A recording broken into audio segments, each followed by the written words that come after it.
So imagine you spend like $1 billion to build this brand new state-of-the-art house. Right? Okay, I'm picturing it. But halfway through construction, you realize, oh, wait, I built this directly on top of a radioactive cinematic graveyard. Oh, wow.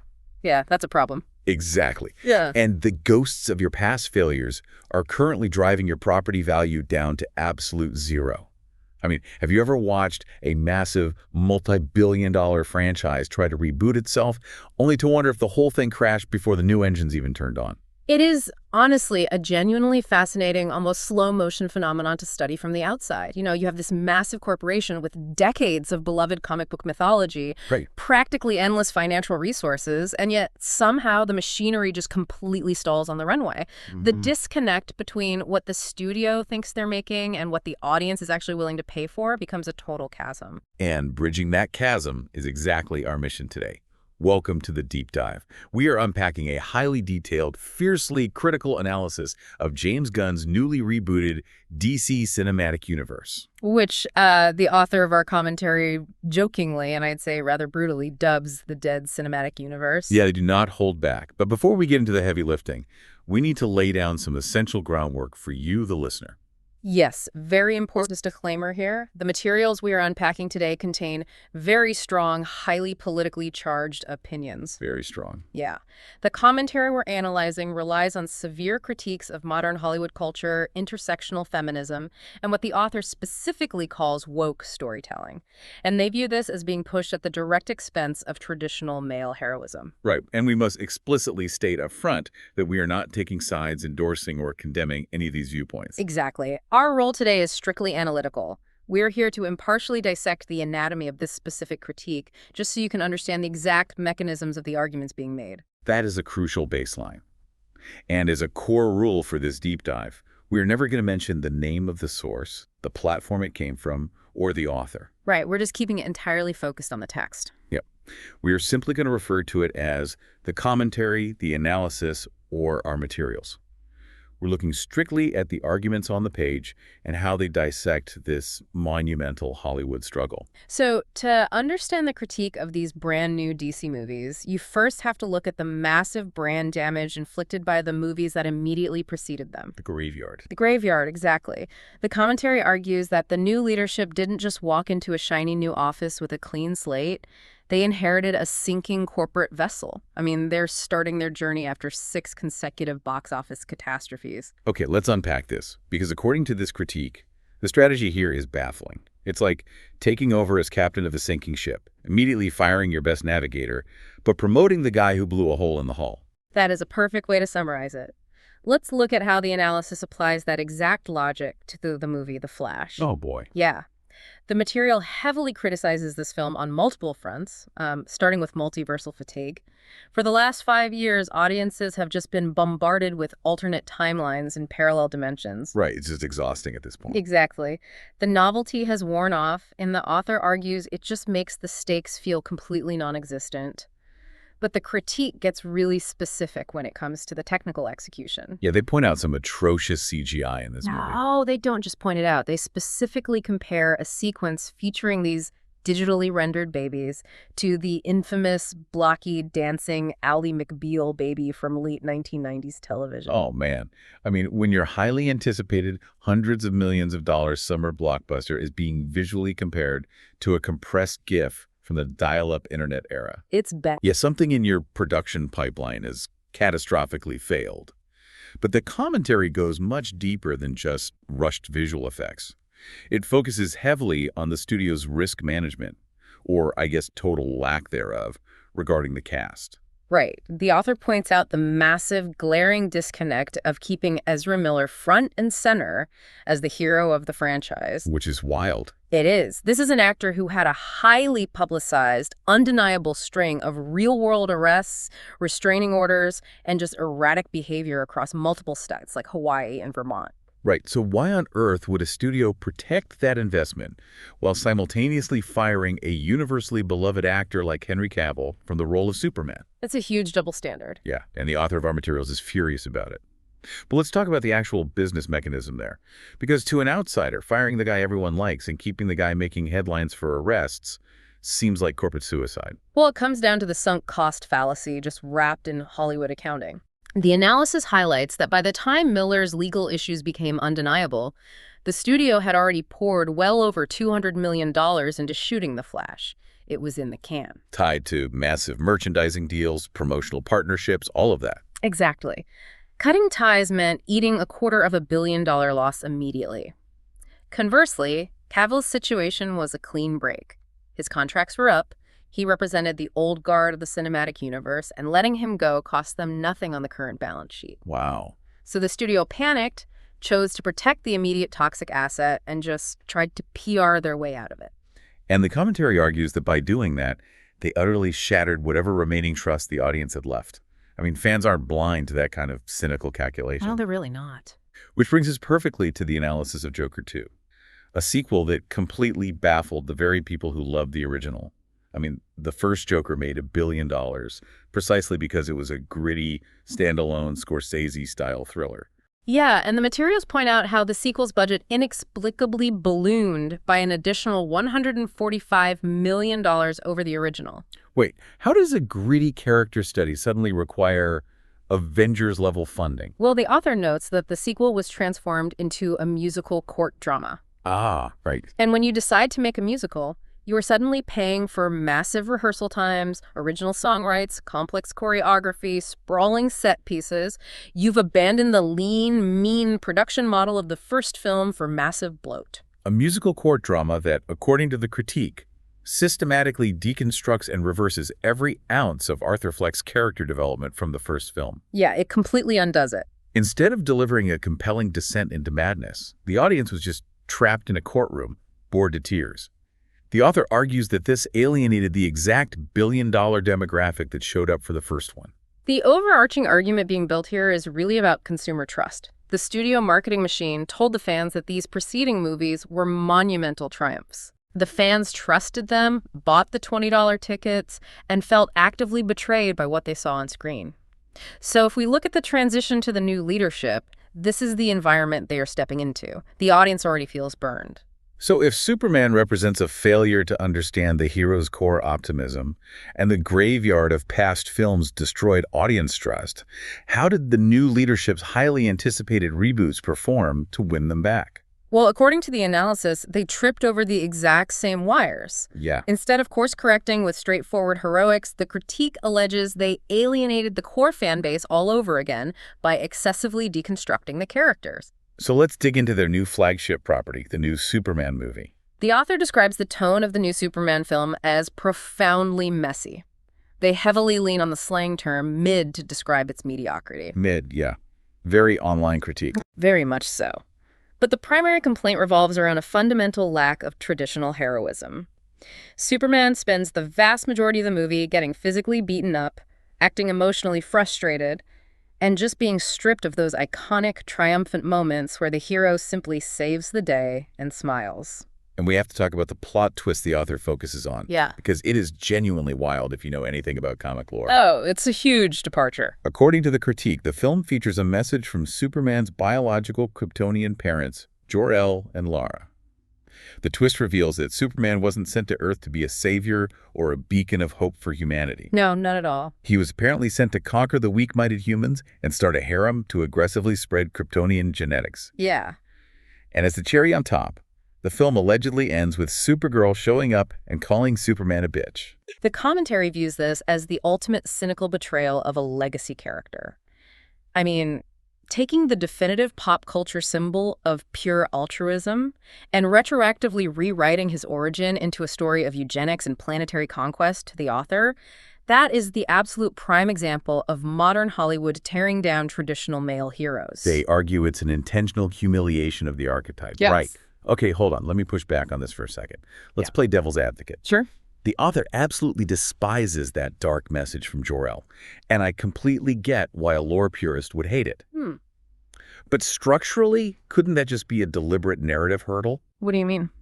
Well, if you want to test a character whose entire gimmick is being perfectly good, you have to challenge that goodness. By giving him a dark biological mandate, the writers force Superman to actively reject his heritage and choose to be humanity's protector. Right. He's not just good because he was born that way. He's good despite what he was born to do. Doesn't that add psychological depth? Well, you are hitting on a classic storytelling debate there. Adaptation versus subversion. Narratively, providing a hero with a dark destiny to overcome is a very standard trope to emphasize free will. Yeah, exactly. The analysis, however, argues that when you apply this specific deconstruction to Superman, it breaks the core contract with the audience. Oh, so?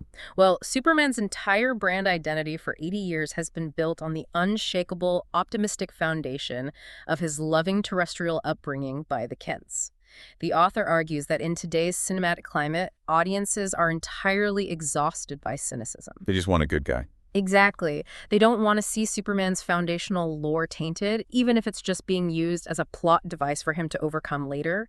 They just want the beacon of hope to start as a beacon of hope and stay that way. You know, that actually makes a lot of sense when you factor in the financial investment of the viewer. If you're paying $20 for a ticket, maybe you just want to win for the good guy, not a 2-hour lecture on the inherent darkness of his bloodline. Which seamlessly connects to the commentary's brutal takedown of the other major reboot currently in theaters, which is Supergirl. Yes, let's get into Supergirl. So, according to the provided materials, Supergirl is currently bombing at the box office.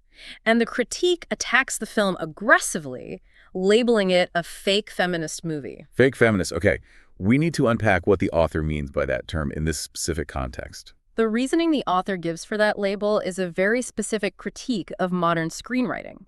They argue the film relies entirely on the trope of tearing down the male characters in the periphery in order to artificially empower the female lead. Right. The author actually finds the lead character deeply unlikable, arguing she isn't empowered by her own virtues, but simply elevated because the script makes every man around her completely incompetent. And the analysis claims this approach completely abandons the traditional hero's journey, right? Yep. I mean, normally a hero's journey involves significant personal growth, learning from catastrophic failures, overcoming internal character flaws. Exactly. Instead, the author argues, Supergirl presents a totally flat character arc.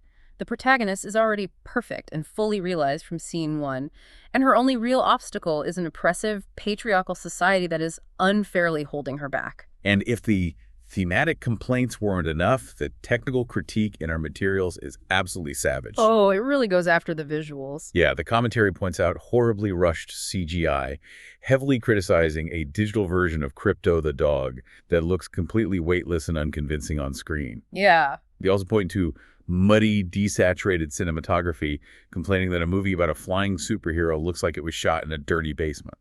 But more fundamentally for fans, the author highlights massive power scaling plot holes. Oh, the rules of the universe. Right. In comic book terms, power scaling refers to the established internal logic of how strong a character is and what their specific vulnerabilities are.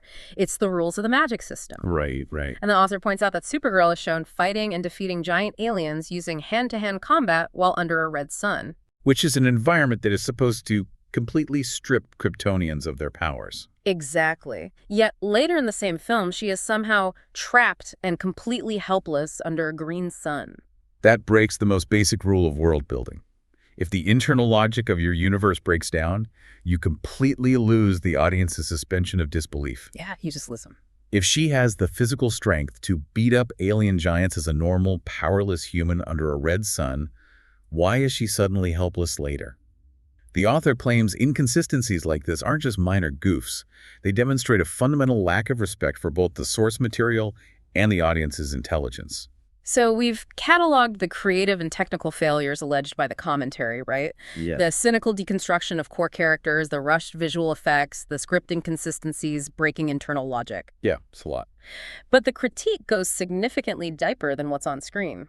It pivots to attack the macro business strategy and corporate governance behind the entire franchise build-out. And this is where the dollars and cents really come into play. If you are building a multi-billion-dollar cinematic universe, you are asking the audience for a massive commitment of time and money over a decade. Right. In a normal cinematic universe, you establish your heavy hitters right out of the gate. You build the foundational pillars. For DC, that's the core trinity: Superman, Batman, and Wonder Woman. But the analysis points out that the new leadership took the exact opposite approach. Instead of firmly establishing the Trinity, this new slate kicks off by introducing incredibly obscure niche properties. Or what? Well, we're seeing animated shows about the creature commandos and a blockbuster movie dedicated to the Authority, which is essentially a cynical, hyper-violent knockoff version of the Justice League. Wait, all before we even have a proper Justice League establishing this new continuity? Exactly. It's like trying to build the penthouse suite before you've poured the concrete for the foundation. That's a great analogy. Furthermore, the critique highlights what it perceives as blatant corporate nepotism. Mm-hmm. The author notes that the leadership heavily features their own close friends, frequent collaborators, and spouses in prominent roles across these massive projects, particularly in shows like Peacemaker. The argument there is that this casting strategy creates an insular, slightly arrogant feeling. Yeah. Instead of a grand, inviting universe built for the fans, it feels like a very expensive sandbox built just for the executive social circle. And this flows right into the author's frustration over canon. Oh, a canon chaos. Yeah. If you're going to demand that I, as a viewer, watch 3 movies and 2 television shows to understand the next big crossover, I need to know what actually matters. Yeah. But the author points out that absolute chaos reigns regarding what actually counts as canon in this new universe. It's totally unclear. Right. Is the recent Blue Beetle movie canon? Yeah. What about the first season of Peacemaker, which featured cameos from the old Justice League actors who just got fired? And is this rumored new Clayface movie, which apparently won't even feature Batman, part of the main timeline? The commentary suggests that this level of confusion isn't just annoying. It is actively hostile to the consumer. It really is. Think about it from the listener's perspective. If the studio itself can't clearly articulate which of its products matter to the overarching story, why should you invest your hard-earned money and time trying to decipher it? Exactly. And this profound confusion extends to the future slate as well, with the author describing upcoming projects that sound genuinely baffling from a brand management perspective. The most glaring example they give is the upcoming Green Lantern show. Yes, this is a big one. The analysis points out they have a massive series coming up called Lanterns. They deliberately removed the word green from the title because the leadership allegedly deemed it stupid. Which is just, wow. And instead of delivering a sweeping cosmic space opera, which is the entire appeal of the Green Lantern mythos, the studio is pitching it as a gritty, terrestrial, earthbound ripoff of HBO's True Detective. This specific creative choice perfectly encapsulates the author's overarching thesis, Which is? that the studio is fundamentally embarrassed by the comic book source material. Rather than embracing the inherent colorful absurdity and grand scope of comic books, they are constantly trying to deconstruct it, apologize for it, or mask it as a more prestigious genre. But here is the part of the analysis that I found most damning from a pure business survival standpoint. Let's hear it. The author highlights a massive, unavoidable disconnect between the corporate hype machine and financial reality. You have these studio-selected, hand-picked social media influencers churning out early access posts calling these films absolute triumphs. Right, claiming they were moved to tears of joy in the theater. Exactly. Meanwhile, traditional, uncompromised corporate critics are writing savage reviews, the audience word of mouth is toxic, and the box office is completely collapsing on opening weekend. It's the creation of a total alternate reality. And this is all happening against a rapidly ticking financial clock. The commentary stresses the backdrop of Warner Bros. Discovery's massive, crippling corporate debt. Huge debt. Plus, there is a looming potential merger with Paramount, which the author jokingly dismisses as Mount Bros. Mount Bros nice. Yeah, and the highly pertinent fact that the current hand-picked CEOs of DC Studios are only contracted until the spring of 2027. They have a very short runway to prove this incredibly expensive experiment works. What we're looking at here is a phenomenon we can call the authenticity penalty, or I guess the extreme danger of toxic positivity in marketing. Yes. When a studio utilizes access journalism and influencers to essentially gaslight the audience about a film's quality, telling them a disastrous movie is actually a masterpiece, the box office penalty isn't just a one-time loss of revenue. No, it's much bigger than that. It shatters the very last remaining bond of trust with the consumer. Once an audience feels actively tricked into buying a ticket, it is exponentially harder to get them to come back for the next installment. Right. You aren't just hurting one movie, you are permanently poisoning the entire brand ecosystem. That is such a vital takeaway. You simply cannot trick people into loving a cinematic universe. They have to genuinely want to spend their time living in it. Right. When the product on the screen fundamentally breaks the promise made by the marketing, the blowback isn't just disappointment, it's total apathy. Precisely the point the author is making. By prioritizing internal Hollywood signaling over audience satisfaction, the studio has cornered itself. Yeah, they really have. So, to synthesize everything we've pulled from this deeply critical analysis today according to our materials, this newly rebooted cinematic universe is failing on launch because it fundamentally prioritizes all the wrong mechanisms. It is prioritizing the cynical deconstruction of classic characters, forced corporate synergy, and modern political messaging, all at the direct expense of cohesive, straightforward storytelling and traditional aspirational heroism. And the author's ultimate conclusion is a grim one for the studio. By being embarrassed by their own source material and actively mocking the tropes of the genre, the leadership has alienated the only core audience guaranteed to show up, while completely failing to attract any new demographic to replace them. It is definitely a dark picture for Cape and Cal cinema right now. But, it leaves me with one final provocative thought to ponder, something slightly outside the scope of our author's specific critique. Okay, what are you thinking? Well, we hear a lot in the media about superhero fatigue being caused by traditional, straightforward formulas. Sure, we hear that all the time. We're told audiences are supposedly bored of the standard good guy punching the bad guy in the third act. But if these new, gritty, highly deconstructed genre-bending reboots are also failing spectacularly at the box office, is the problem actually the characters themselves? Or has the very format of the endless, interconnected, homework-requiring cinematic universe simply run its course in pop culture? Are you, the audience, just craving a really great standalone movie that actually has the courtesy to resolve its own plot and end before the credits roll? That is the multi-billion-dollar question that studio executives are undoubtedly losing sleep over tonight. Something to chew on the next time you find yourself sitting through a 10-minute credit sequence just to see a 30-second teaser for a movie coming out in 2030. Thanks for joining us on this deep dive.